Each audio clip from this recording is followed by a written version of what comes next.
السلام عليكم ورحمة الله وبركاته ilmaan oromoo akkam jirtan nagaa keessanii ashama harka fuudhe yeroo baay'ee aadaan nuti ta'e yoo aarii qabaannillee nagaa kadhulu gaafanna mee ijoollee oromoodha yaa ummata kiyya yaa ummata fannaan yaa ummata warqii yaa ummata oromoo yaa ijoollee oromoodha sila nuyin kuni hanga yoomiti gufu walittaana hanga yoomiti walirra duulla yoom waliif duullame osoo abbaan qeerroo manadhaa keessa jiru Jawaar Muhammad osoo abbaan keenya umrii isaa guutuu ilma ofii osoo hin guddifatin mana hidhaatitti umrii ofii guutuu dabarsee ilaa gammaatti hidhaa jiru Baqqalaa Garbaa hayyootiin keenya mana hidhaa keessa ta'anii har'a nu ajandaa walii uumnee eessaa ajandaa arganneeti walii duulla ka jedhu barbaanne obboleeyyan lamaa wal nyaachisuuf walii buusuudhaaf walii ho'isuuf nu kuni maali nuyi biyyi keenya maal keessa jirti intarneeta cufanii ummata keenyarraa ukkaamsa.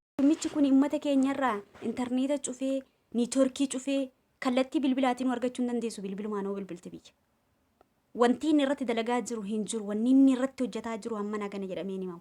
Waa'ee soonanaaf aadamii fi waa'ee Faayisaa Furii wanti har'a isin bu'uursitanii nu dubbattan maayin jechuun akkamii yaaddanii maali isin maal hayyuun hin jiru Dubaayin keessa aboo beekaa jira hayyuu meeqatu jira. Yoo soonanaaf aadam balleesse gatteessisanii mucaan kun daa'ima sagaleen isaatii fi hamileen isaa hamilee qabsoo waan ta'eef sagalee bareeda qabaaf yoo tahee sirbi kun nu hawwatee jedhee laalle malee mucaan kun daa'ima dhuguma Faayisaan Furii abbaa mucaa kanaa ta'uu danda'a. Faayisaan Furii hangafa keenya ni kabanya ni jaalanna. Yoo Faayisaa Furiititti inni balleesse gatteessanii soonanaaf aadam qunxuutatanii maaliif akkana gooti jechuu ni danda'a Oromoon wanni dubartiin asiif achi marqituuf maayin. Dhaabaa dubbii kana ijoolleen durbaa dubbii hayyuu qabdu dubartoonni irraa taphachuu hin qabnu nuyi dubartiin kabajaa qabdi dubartiin ta'a akkamii tasiinqee qabattee waliin baatee araarsitu dubartiin haadha jagnaati dubartiin haadha hayyuuti dubartiin gizee abbaan keenya mana hidhaa jiru gizee hayyoonni teenya mana hidhaa jiru gizee haadhaaf abbaan keenya biyya keessaa bu'aa jiran gizee niitoorkii cufee qeerroon keenya karrattii nutti waa himatuun dhabu kana as baatee ajandaan uumtu. Tuni dubartiin jedhamtu. Maqaa keessan hin waamu deebi'aa callisaa ta'a. Waa'ee soonanaaf aadam homaan beeytani. Wanni irraa beeytanii hin jirtan. Soonanaaf aadami wanni biyya keessatti inni hin tahin hamma naami haganaa miti yaa Oromoo. Dhageeffadhaa. Sababbii isa dhabaniif isni dhokatee biyya biroo jiraannan maatii isaatirra mootummaa Nabiyyi Ahmad kun obboleessa isaatirra rakkoon hamma nagana hin jenne gahaanii ture. Maatii isaa soorsaa ture mootummichi kun sirba qabsoo soonanaaf aadam baaseef jechuudha.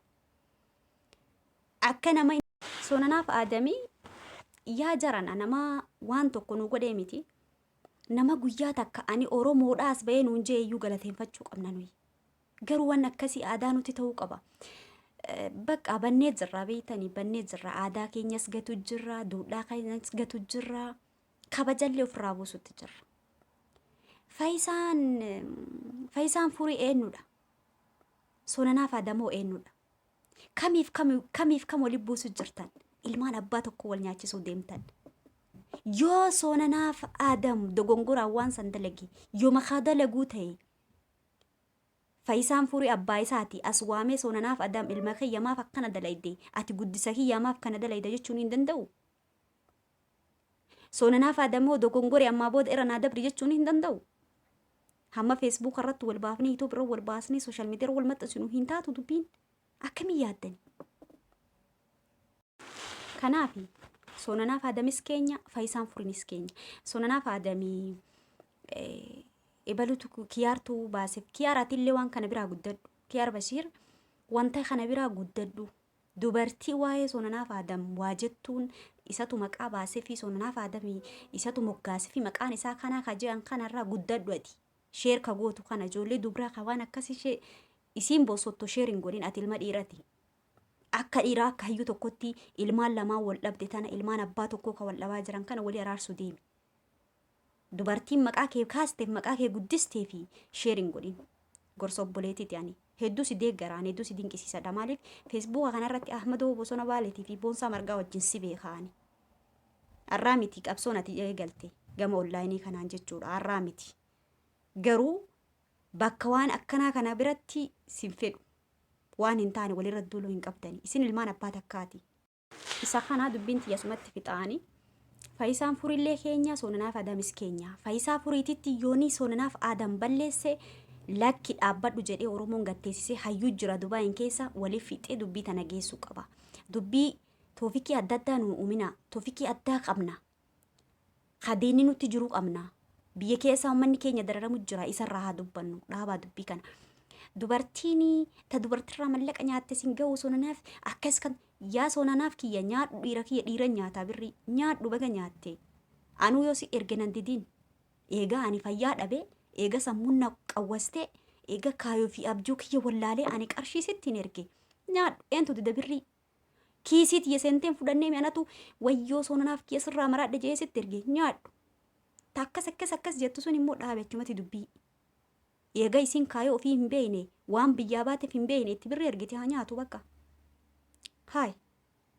dubartiin maan gama oromummaatiin anamma nama baay'eedha gama oromummaatiin dhiirti ani gargaaraa ture baay'eedha obbolummaadhaaf oromummaadhaaf dhimma qaama kiyya qullaa of kaasee na fuudhiidhaaf na jaaladhuudhaaf miilarraa haga maxaa huccoo ofirraa baasee osoo inni abbaa mana kiyyaa hin ta'in osoo inni dhiirsa kiyya hin ta'in viidiyoo of kaasee itti ergee eegaa booda inni viidiyoo sanii na sodaachisee birrii ani shintibeetii arabaa dhiqee mana arabaa dhaabbadhee hojjadhu naa erginaan jedhe erguu wanni diduuf hin qabu gaafa huccuu baafadhee namichi kun abbaa mana kiyyaa hin taane mucaan kun dhiirsa kiyya hin taane qulla dhiirsuma kee kan kaasirraa qabu iyyuu qullaa ittiin ergitu viidiyoo walii waan taate algarratti taata malee na sodaachisuun ani ta'a